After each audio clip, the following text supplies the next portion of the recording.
আজকে আমি একটা বিষয় ক্লিয়ার করে দেবো, সেটা হচ্ছে তরঙ্গ ও এর প্রকারভেদ। তরঙ্গ কাকে বলে আগে সেটা শিখিনি। তরঙ্গ হচ্ছে এক প্রকার শক্তি যা মাধ্যমের কণার স্থায়ী পরিবর্তন বা এখানে লিখে রেখেছি স্থানান্তর না করে শক্তি স্থানান্তর ঘটায়।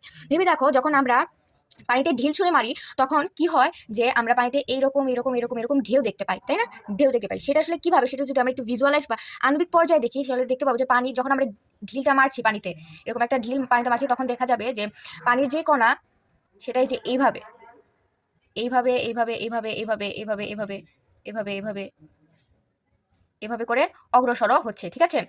কেন হচ্ছে? এটাকে একটা শক্তি লাভ করেছে। যখন আমরা এটাকে পানিতে ছুঁড়ে মারলাম তখন আমরা একটা গতি শক্তি দিয়ে ছুঁড়ে মেরেছি এবং সেই গতি শক্তিটা রূপান্তরিত হয়ে গেছে তরঙ্গ শক্তিতে। তখন সেই তরঙ্গটা এইভাবে করে যাচ্ছে এবং সেটাকে আমরা গ্রাফিক্যালি এই যে এভাবে দেখাই।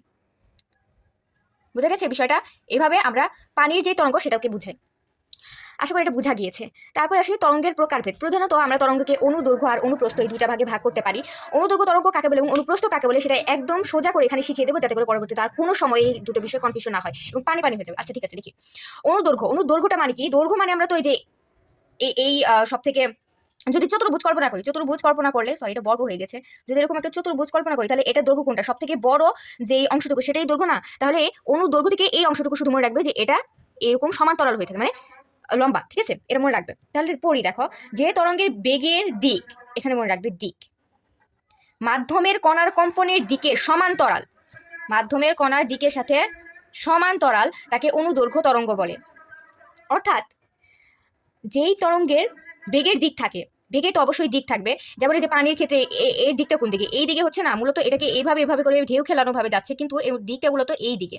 ঠিক তেমনই যেই তরঙ্গের বেগের দিক, অর্থাৎ যেই দিকে অগ্রসর হচ্ছে সেই দিকটা, অর্থাৎ ভালো করে বুঝে, যেই দিকে অগ্রসর হচ্ছে সেই দিকটা এবং মাধ্যমের কণার কম্পনের দিক। আমরা কিন্তু তরঙ্গের সংজ্ঞায় একটা জিনিস জেনেছি যে তরঙ্গ কিন্তু কণার স্থায়ী স্থানান্তর ঘটায় না, অস্থায়ী স্থানান্তর ঘটায়।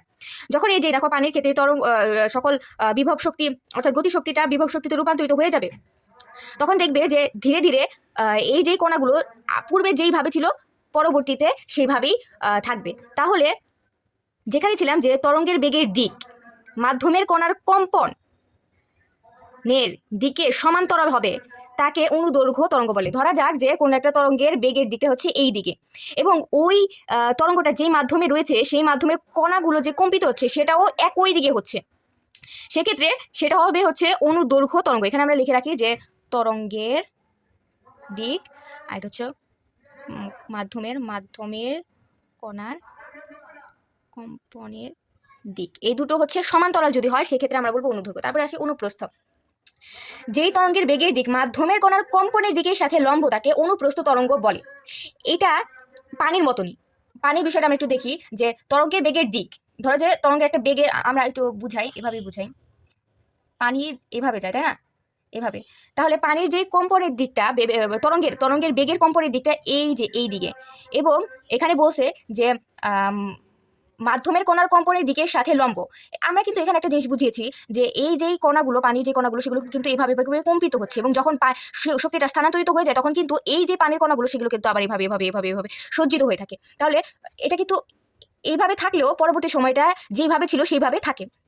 অর্থাৎ কণাগুলো কি হয় যে প্রথম যখন শক্তিটা আসে তখন এভাবে এভাবে এভাবে নিচের দিকে চলে যায়, নিচের দিকে চলে যায়, কিন্তু আবার শক্তিটা যখন চলে যায় তখন আবার সেটা আবার উপরের দিকে ব্যাক করে। দেখবা, ধরো যে শক্তিটা চলে গেছে তখন কি হবে যে এই যে এভাবে এভাবে এভাবে এভাবে আবার উপরের দিকে ব্যাক করে এক অবস্থানে ফিরে আসবে। তার মানে কি এটা শুধু উপরে আর নিচে উপরে আর নিচে কম্পিত হচ্ছে না, মানে এই যে ধরো যে ঢিল মারছো, পানির কণাগুলো যেভাবে নিচে এভাবে এভাবে এভাবে এভাবে কম্পিত হচ্ছে, আবার যখন চলে গেল শক্তিটা তখন কি হচ্ছে, তখন আবার উঁচু নিচু হয়ে ঠিকভাবে যেভাবে অর্গানাইজড হয়ে গেল। ঠিক আছে? তার মানে এর যে দিকটা, এই পানির যেই করার কম্পনের দিকটা সেটা ওপরে নিচে, তাই না?